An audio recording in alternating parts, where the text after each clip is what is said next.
habla el profesor, nosotros en nuestros análisis, sobre todo cuando veíamos el análisis de la unidad agrícola familiar, encontrábamos también que era que no podíamos, que era muy productiva la parcela que se acercaba a la unidad agrícola familiar. Por debajo el microfundio tenía serios problemas también, y pues el latifundio sí lo veíamos que como está más orientado hacia el monocultivo, también la producción real bajaba. Los rendimientos por cultivo aumentan porque está más concentrada la producción, pero cuando hacíamos, por ejemplo, veíamos las parcelas biodiversas típicas de la economía campesina, veíamos que si bien los rendimientos de un producto bajan, como hay una subsidiariedad entre diferentes productos, los ingresos aumentaban. Entonces nosotros hemos visto también que gran valor en la economía campesina está justamente en la diversidad productiva, en que no se encamina hacia un solo producto, sino que tiene una diversidad que le permite también tener ciertos niveles de hacerle frente a la economía. Si hay un producto que que el precio cae por alguna razón, ellos pueden hacerle frente a su economía familiar a través de incentivar otros productos. Entonces, como que en algunos momentos se deja un poco el producto olvidado, ¿sí?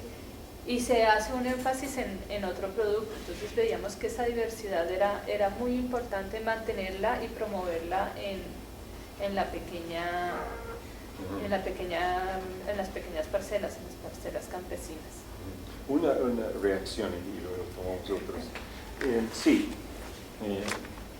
yo creo una de las fuentes de esa productividad alta por parte de los pequeños es precisamente la diversidad.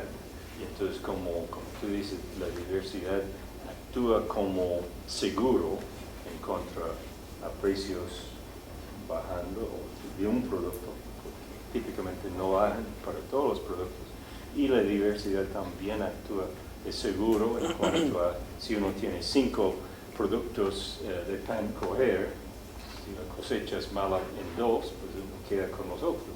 Entonces, por diferentes mecanismos, esa diversidad es útil para la seguridad, pero también es una de las fuentes de la alta productividad, porque esa diversidad tiene que ver con combinaciones de 2 o 3 cultivos que son el conjunto es más productivo que cada uno. Estilo plátanos y café, históricamente en Colombia es tal vez el caso más conocido de esa productividad que resulta de la combinación. Entonces, y la combinación de gallinas con cerdos, con cultivos, todo eso se conoce muy bien como elemento normal de la economía familiar, de la agricultura. Entonces, mientras que la grande pierde las diferentes contribuciones que hace la diversidad. Eso sí es muy importante. Ahora, quería, que se me olvidó comentar antes, es como irónico a veces que cuando miramos esta relación inversa entre la productividad de la tierra y el tamaño, aquí en las unidades más productivas, que son las más pequeñas, las de medio hectárea, muy productivas, pero el ingreso total es de pobreza. No porque la productividad es baja, porque es altísima, pero simplemente que si uno no tiene tierra suficiente, no importa qué tan alta la productividad, el ingreso es inadecuado. Entonces, alrededor de ese, lo comento porque hay una discusión un poco distorsionada tal vez sobre el microfundio en ese sentido, con la idea de que es ineficiente, es una unidad ineficiente. Sí lo es en el sentido de que es demasiado pequeño. pero no en el sentido de que sufre de baja productividad de la tierra, al contrario. Entonces, como comenta, como siempre ha dicho Jaime Forero de la Javeriana en Bogotá, el problema de esas unidades es que necesitan acceso a más tierra. En lugar de tener 1 hectárea, deben tener 3, 4, lo que sea, según el cultivo y la situación. Pero mi punto en este momento simplemente es que es injusto culparles de ineficientes. No son ineficientes en el sentido de su capacidad de utilizar en la mejor forma los insumos que tienen. Su problema no es ineficiencia, es falta de tierra. Entonces, para resolver, no debemos estar pensando que, bueno, hay que buscar un empleo en otros sectores para esta gente. Lo que tenemos que hacer es buscar un poquito más de tierra para que con su alta productividad ya van a tener ingresos adecuados. Sí, comentario. Bueno, la idea fuerte que usted nos expone es las unidades más pequeñas pues terminan siendo exitosas, unidades productivas exitosas. A mi entender la idea fuerte de lo que ha expuesto hasta ahora. Me surgen varios interrogantes, entonces, y varios interrogantes a raíz de mi forma de comprender la economía. Ya, yo siempre entiendo la economía desde muchos de los postulados decimonónicos, donde se plantea la economía en relación con la política, y así surge, ¿no? Surge como economía política, ¿ya? Primero, sino que después empiezan a hacer esa decisión, y la política por un lado y la economía por otro lado, pero en la práctica pues esa decisión pues no se da. Entonces, no sé, de acuerdo a su experiencia, a los análisis que usted ha hecho, no sé, en economía comparada, ¿qué marco ya permite que se dé ese éxito en esa escala tan reducida? ¿Ya? ¿Cuál es el marco? Y en este caso pues tendríamos que referirnos a elementos de economía política, si usted los conoce, ¿no? Porque si no sería comprender lo económico por lo económico, y en la práctica pues no será así.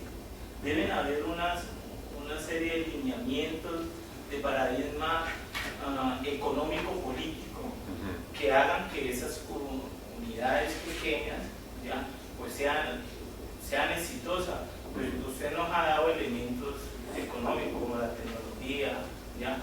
Pero bueno, para hablar también de equidad, pues se necesitan esos otros elementos. Entonces, desde su experiencia, ¿ya? ¿Qué elementos ya en relación a la economía y la política permite que se dé este éxito? Sí, no soy capaz de responder muy bien a la pregunta, porque porque hay muchos elementos seguramente pues metidos en el desafío y en una respuesta adecuada al desafío. Pero algunos comentarios. Bien, entonces, para empezar, yo voy a dar un concepto que es, a mi juicio, es económico en su base, pero que se amplía un poco a otros objetivos de la sociedad, que no son puramente económicos. Entonces, uno de los, y en esto estoy como implícitamente criticando una tendencia que tenemos en mi disciplina de economía, que es de enfocar nuestros esfuerzos y nuestras políticas exclusivamente en aumentar el PIB, el Producto Interno Bruto. Ahora, el PIB, otras cosas iguales, es mejor tener Es mejor tener un PIB grande que muy pequeño. Otras cosas iguales, pero las otras cosas frecuentemente no son iguales. Entonces, no quiero que esto sea una conferencia, digamos, una clase de economía, de teoría de economía, pero un concepto que sí es muy importante es eficiencia económica. Entonces, el concepto de eficiencia económica, como lo utilizamos en economía, es la idea es que una empresa, una unidad, puede ser una industria, es eficiente si su existencia contribuye a aumentar el PIB.